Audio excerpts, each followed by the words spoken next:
Assalamualaikum dan salam sejahtera semua pelajar. Kembali lagi dalam channel Beda Coding Sains Komputer. Untuk kali ini, video ini akan menerangkan bagaimana pengenalan pernomalan. Pernomalan ialah satu kaedah menganalisis jadwal-jadwal berasaskan atribut kunci dan kebergantungan fungsi.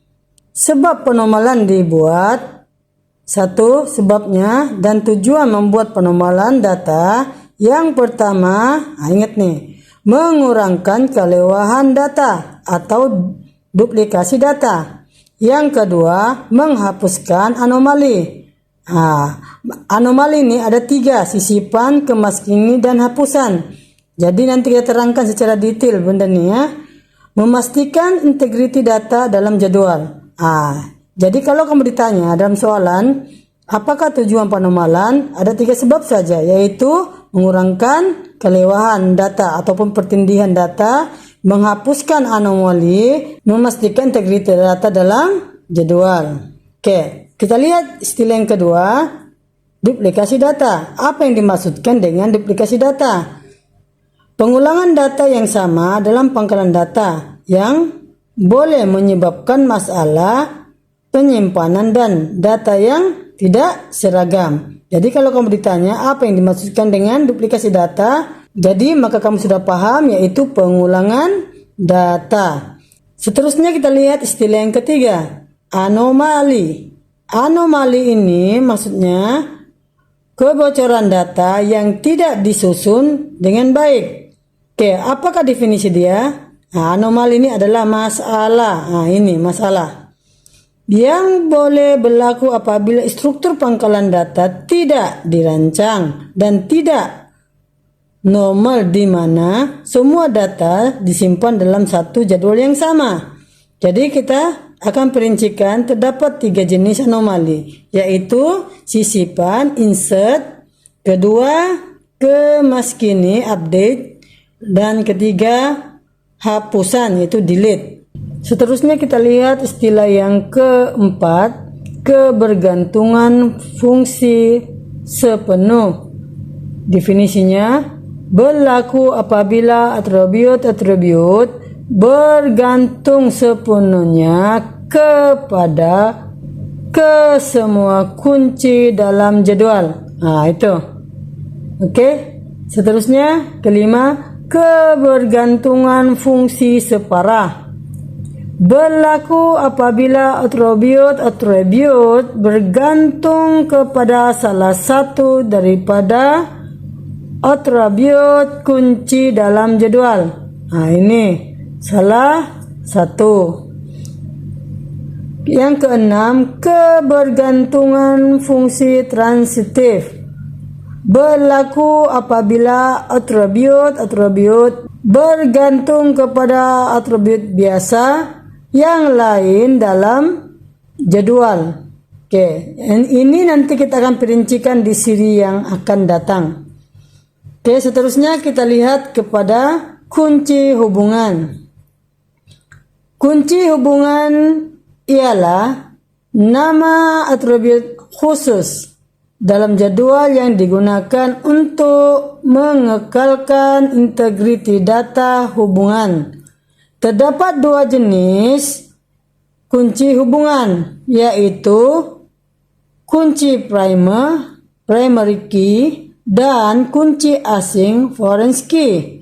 Apakah definisi kunci primer? Ini dia, atribut atau gabungan beberapa atribut dengan nilai yang unik. Ini kuncinya, nilai yang unik untuk mewakili setiap baris rekod dalam sesebuah jadwal. Manakala kunci asing pula atribut yang mengandungi nilai kunci primer dari jadwal sasaran. Dengan kata lain, menghasilkan hubungan di antara 2 jadwal. Oke. Seterusnya kita lihat istilah yang ke-8, atribut ataupun medan. Ini medan di dalam jadwal, atribut di dalam kalau kita melukis IRD. Oke, jadi apa definisinya? laju dalam jadwal yang menerangkan ciri-ciri entiti dalam jadwal. Seperti nama, alamat, nomor, ID, macam tu.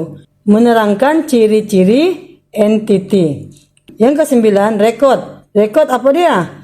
Baris dalam jadwal yang mewakili satu unit data yang lengkap seperti maklumat seorang pelajar. Kalau maklumat seorang pelajar, dia punya rekod apa? Mesti ada nama, ada kelas, nombor kad pengenalan, alamat. Itulah yang dimaksudkan dengan rekod. Nanti kita terangkan secara perinci satu persatu istilah ini ya. Oke, sabar dulu. Kita belajar istilah dulu. Istilah yang ke-10 yaitu entity. Entity, tinggal I sini, jadwal. Apakah yang dimaksudkan dengan entity ataupun jadwal? Objektif dunia sebenar yang data berkaitannya disimpan dalam pangkalan data, biasanya dalam bentuk kata nama, seperti pelajar, guru, atau kursus. Maksudnya di sini, apa saja objek yang berkaitan dengan dunia nyata, bukan dunia hayalan ya. Dunia nyata maksudnya yang terlihat di atas muka bumi ini. Hospital, dokter, apalagi kereta, pencetak, semua yang wujud. Seterusnya kita lihat istilah yang ke-11 yaitu integrity data. Integrity data, apa yang dimaksudkan dengan integrity data ialah keadaan di mana data adalah benar, betul, lengkap, dan konsisten sepanjang masa. Ini dimaksudkan dengan integrity. Betul, lengkap, dan konsisten sepanjang masa. Seterusnya kita ke istilah yang ke-12, set hubungan. Set hubungan ialah perkaitan antara entiti. Ia juga merujuk kepada perbuatan yang diwakili dengan kata kerja. Oke, jadi entiti ini adalah kata kerja yang sepatutnya ada. Ini yang dimaksudkan set hubungan. Hubungan antara entiti dengan entiti yang lain. Ini adalah, di dalam ini adalah kata. Istilah yang terakhir ialah kita lihat kekardinalan. Oke, apakah yang dimaksudkan dengan kekardinalan?